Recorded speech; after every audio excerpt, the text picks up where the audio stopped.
বিশ্বে নোবেল পুরস্কার বিজয়ীদের তালিকায় সবচেয়ে বেশি প্রতিনিধিত্ব কোন জাতিগোষ্ঠীর? অবিশ্বাস্য হলেও সত্য, ইহুদি সম্প্রদায়। বিশ্ব জনসংখ্যার মাত্র 0.2% হলেও নোবেল বিজয়ীদের 20%ই ইহুদি। ইহুদি বাচ্চারা সাধারণত অল্প বয়স থেকেই মেধাবী হয়ে ওঠে।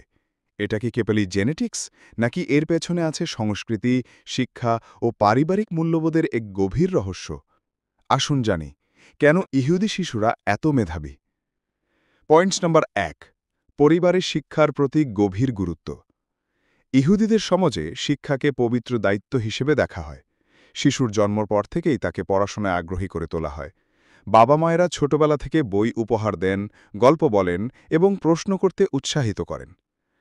টালমুডিক শিক্ষা ব্যবস্থা, যেখানে শিশুদের প্রশ্ন করে শেখানো হয়।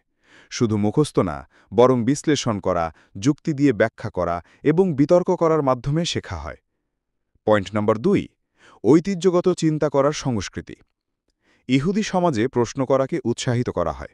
শিশু যখন কোনো কিছুর ব্যাখ্যা জানতে চায়, তখন তাকে ধমকানো হয় না, বরং তার কৌতূহলকে গুরুত্ব দিয়ে তাকে তথ্য দিয়ে বোঝানো হয়। এটা শিশুদের সমালোচনামূলক চিন্তা গড়ে তোলে, যা ভবিষ্যতের বুদ্ধিমত্তার মূল ভিত্তি। পয়েন্ট নাম্বার 3, বই পড়ার প্রতি অগাধ ভালোবাসা। ইহুদি পরিবারগুলোতে বই পড়া একটি প্রতিদিনের রুটিন। সাবাত বা শবত নামক ছুটির দিনে টিভি, ফোন বন্ধ রেখে পরিবার একসাথে সময় কাটায়, বই পড়ে, আলোচনা করে। এতে শিশুদের মধ্যে সাধারণ জ্ঞানের প্রসার ঘটে এবং বুদ্ধিবৃত্তিক মনন তৈরি হয়। পয়েন্ট নাম্বার 4, ব্যর্থতাকে শেখার সুযোগ হিসেবে দেখা। ইহুদি পণ্ডিত চিন্তায় ব্যর্থতা মানে শেষ না, বরং শেখার শুরু। তাই বাচ্চারা ভয় পায় না ভুল করতে, বরং তারা চেষ্টা করে, ব্যর্থ হয়, আবার চেষ্টা করে। এটাই তাদের বড় করে তোলে। পয়েন্ট নাম্বার 5, আর্থিক ও সামাজিক বিনিয়োগ শিক্ষায়।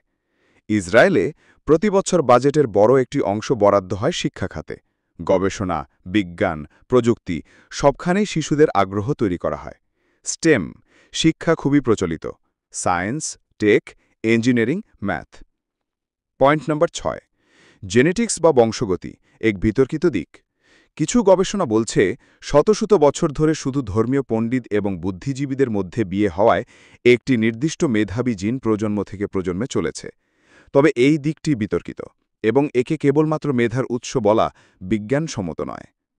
পয়েন্ট নাম্বার 7, সমাজের চাপ ও প্রত্যাশা। ইহুদি শিশুরা জানে তাদের থেকে সমাজ অনেক কিছু আশা করে। এই সোশ্যাল প্রেশার অনেক সময় শিশুদের দায়িত্ববান ও অধ্যবসায়ী করে তোলে।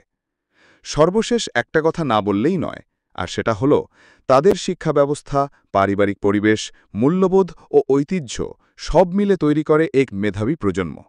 ইহুদি শিশুরা প্রমাণ করে দেয় প্রতিভা কেবল জন্মগত নয়, বরং সঠিক দিক নির্দেশনা ও চর্চার ফল।